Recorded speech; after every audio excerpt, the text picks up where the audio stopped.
Alright folks, welcome to this exciting video where you once again join me in Dundee, and today we're joined by AKR Channel Historian. Hello again. And we're following this adventure on from the last video when you saw us exploring Dundee and getting Minecraft, and also we were in the McManus Gallery.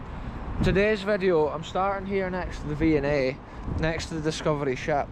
But today's video we're about to look at something that we've never seen before on the channel, folks, and it's an old ship called the Unicorn.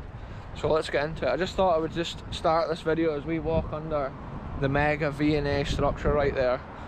It's an impressive start to the video, and like we saw in the Dundee video the last time, the ship Discovery is down here at the harbour front, but last time we saw it in the last video it was actually super foggy around here, so we could hardly even see anything properly. But look at it, it's like a different place now. But anyway, we're about to head on round to the next bit of the city to see the other ship, which is impressive as well, and it's called the Unicorn. And apparently AKR was on a tour on the ship one time, and there's literally water pumps running because it's leaking the water in so fast. They're pumping it back out to keep the thing afloat as it's harboured at the dockside, folks. So let's get in and have a look at it, see what's there. Check this out, folks. This is the HMS Unicorn, and this is a real deal old ship here, which would have genuinely had like cannons and stuff firing out of those holes.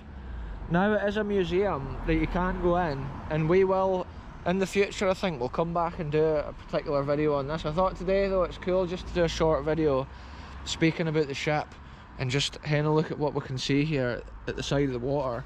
The first thing I'm noticing is this massive chain here, which look is connecting it through this big eyelet. If that gave way it would wipe out their flower box there. I can't believe the size of this thing, folks. Check it out. And look at that big front bit there.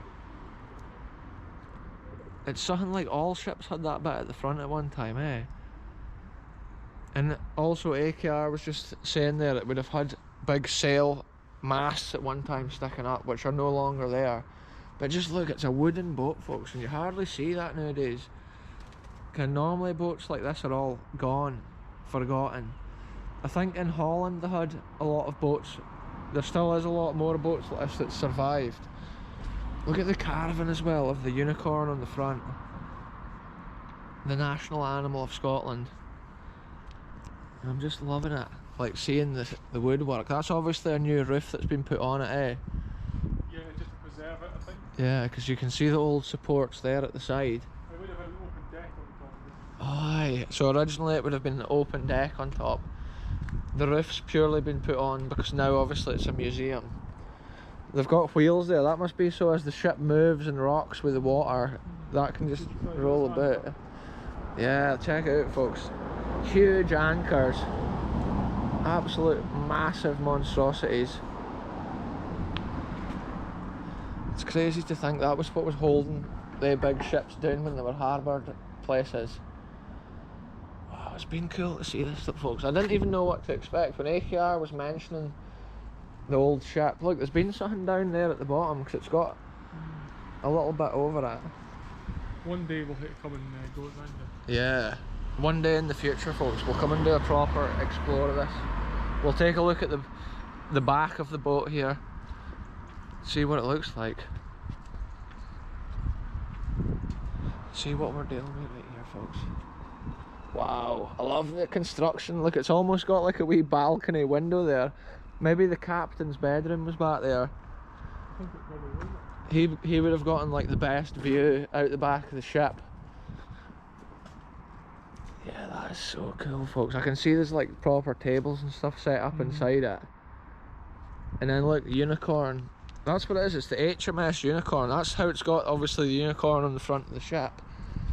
But look at the way these windows are shaped and built. That is just incredible. Just imagine that was literally at sea at one time, fighting battles. I think there's been lower down windows because look, every window's got one of those peaks above it. Yeah. So it's like where we saw that peak further along, there's maybe been a smaller window lower down. And then the steering mechanism must be related to that centre area, because that's obviously the udder down there, isn't it? Wow. The What rudder. crazy. The rudder, sorry. Oh, that's what a coup is. Yeah, sorry about that, folks. The rudder. Look at this too. This is like some ancient harbour yards here. The harbour gate. Look at the state of that pier. Yeah, the pier's proper rotted. That metal bit must have been the heaviest bit, so it's just fallen in. Yeah, so once again, folks, this is like a small bit of Dundee we're looking at here. It's a city special. I'm just wanting to go and take a look over this wall here, and we'll see what the old harbour gate mechanism looks like. The wood on top just looks like it's properly rotted out here. Wow. See, this is where they would have been literally like building ships and stuff at one time. They would have brought the ship in here, and then they could pump the water out, I'm sure, or drain the water out. Or else they could have the ship moored in here even with the water in it, and I think they could tie it all the way down the side. But I can see ladders and stuff just disappearing down into the water. So I'm guessing this was part of what would have been like a shipyard originally. What does this say here? Like, John M. Henderson and Co. Limited, Engineers, Aberdeen, Scotland.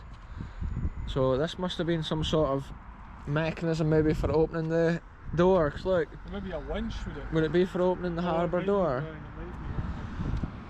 be, Yeah, see, that's what we love finding, folks. That was a dry dock. The mechanics of these things, the way they work. Yeah, I was theorising it was a dry dock. Look at this, folks. We've got the police rolling by. Maybe a way to do a raid around here or something. That's the big van anyway. Yeah, it's so interesting to see, folks. This massive ship, the Unicorn, it's just looks like it's the home to pigeons now. But for sure it'll be interesting to come back in the future and maybe do a more in-depth video and look inside the construction of the thing and find out more about the actual history.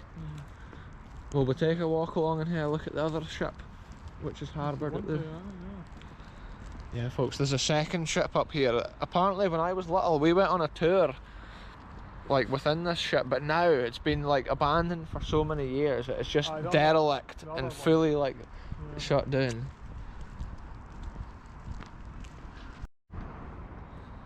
So this whole area here, folks, is the Dundee City Quay, and it looks like they've got some mad like water sports here they're powered along from like cables. I think they do like water skiing and stuff here. They just hold on to the cable operated mechanism that pulls them along, and they can hit the jumps and like grind along the white things in the water. And then look, this whole area is getting redeveloped. All these new houses are getting built. They're probably going to look pretty much like this. Interesting to see. And then look, this must be the foundations for what is the next block. Some of these places, they look all nice when they're first built, but within a few years they just deteriorate so quick. Here comes the police again in the big police van, folks. So interesting to see this. I don't know what they're doing around here today, but when you're in a city like Dundee, there's just police all over the place. Often up in the glens and stuff where I'm normally exploring, you hardly see them. But yeah, this ancient ship here is so interesting to see. Look, the police are doing a slow drive-by on us right now, folks. I wonder if they're a way to come and lift me. They're wondering because I'm vlogging here. It's a non-vlog area. Here's this second ship though down here, check it out. Look at it, folks, it's like an abandoned scene. It's got a lighthouse on it. I'm not sure if there's even like a sign here or anything that tells us what it's been. Yeah, I'm not sure what the police are doing, but they're doing a slow drive-by on me right now.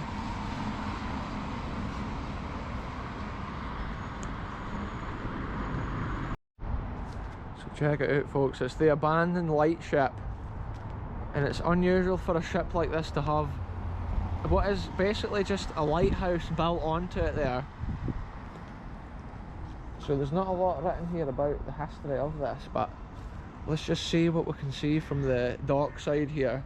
And I just love the decay of this, the way the paint's starting to flake off. It's just covered in that Harris fencing, and that's probably because of the amount of youths and stuff that climb about on it. Being so close to the city, Wow, it would be just a dream to go inside and explore that. And like I say, when I was young, apparently this was open to the public, and we actually did a tour of this ship when I was young. But now, like, since that time, it's degraded and decayed so quick. Look, there's like little porthole things and stuff in there. There is massive writing there, but it's hard to see what it says. Wow, did you hear that, folks? The ship just made a loud bang. There's maybe AKR was saying that somebody actually lives inside the ship. So shout out to you if you live inside this ship, folks. Wow, I love the railings and stuff up there around the lighthouse. And look at that thing there. I'm not sure if that's like the horn or something else. Look, there's a gentleman coming out the ship, folks.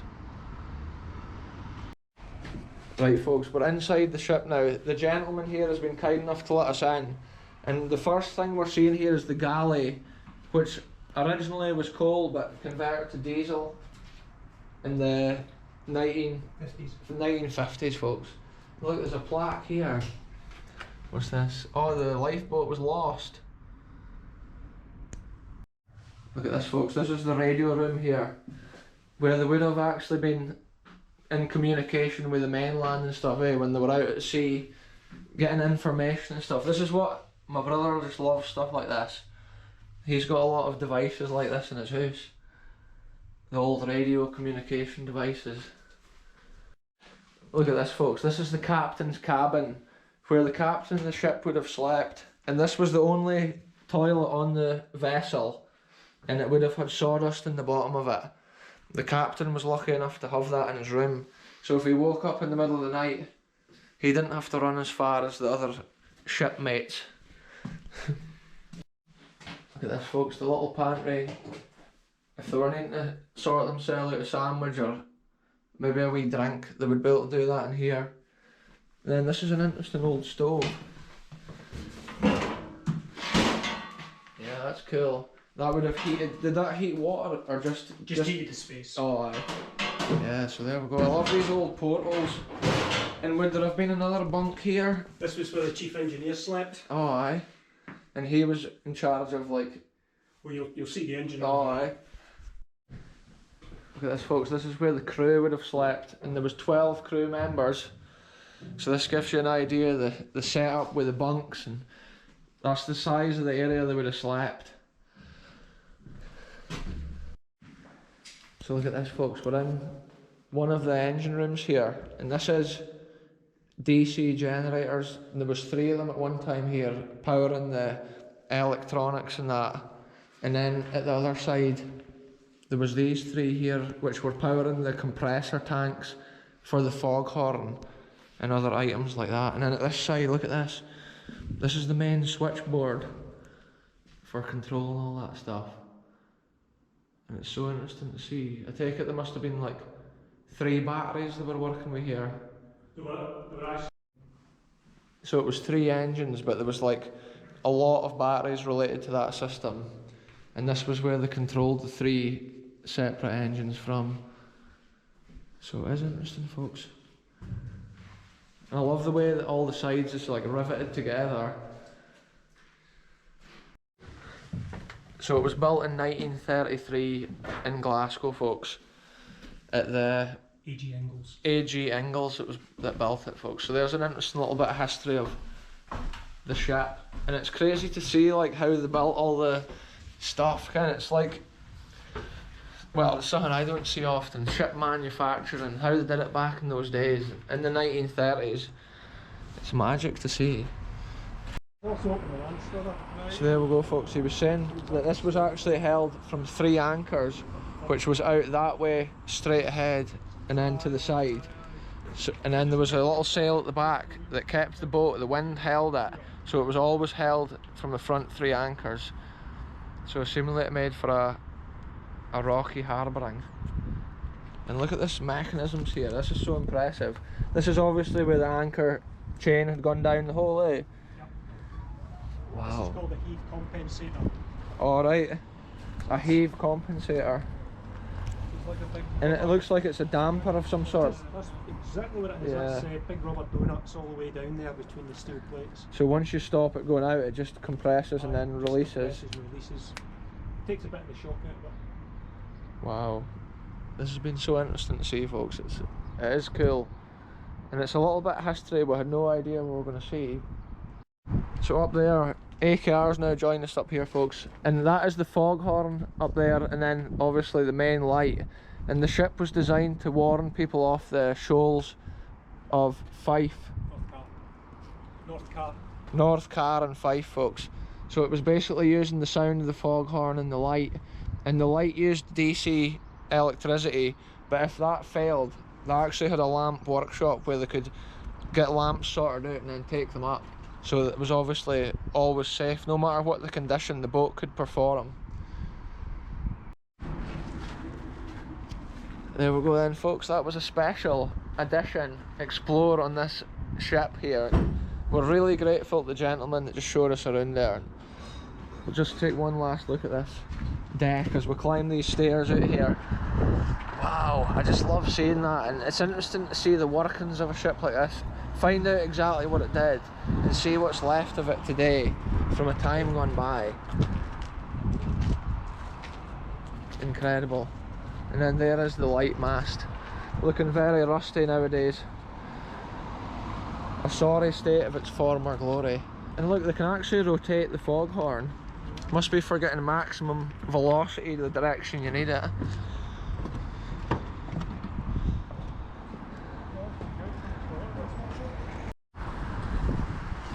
So there we go, folks. I'm so happy. That gentleman there has shown us around the ship. Look at this here.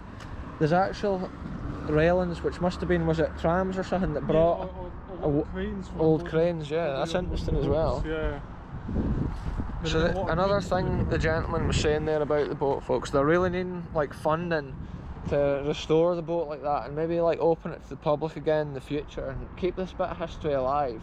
But for a boat that size sitting in the salt water, again, they reckon they would need about the £5 million mark to even get this show on the road. The amount of money spent on it, it's sad, and it's just slowly decaying. The more years that pass, basically, the more money that's required to bring it back to life. But I'm sure even if you had £1 million, you could make a fair dent in it in the restoration project. But anyway, it's been interesting to see that. We initially came down to see the Unicorn, and we've ended up seeing this majestic ship here, which is, it's interesting to find out that it was a light ship and it was there to warn people off the particular bit of area of the coast near Fife that we mentioned earlier in the video. But anyway, that's been something different, folks. I'll end this video here. Goodbye for me, goodbye for the channel historian, and we'll catch you very soon with the next adventure, wherever we end up going.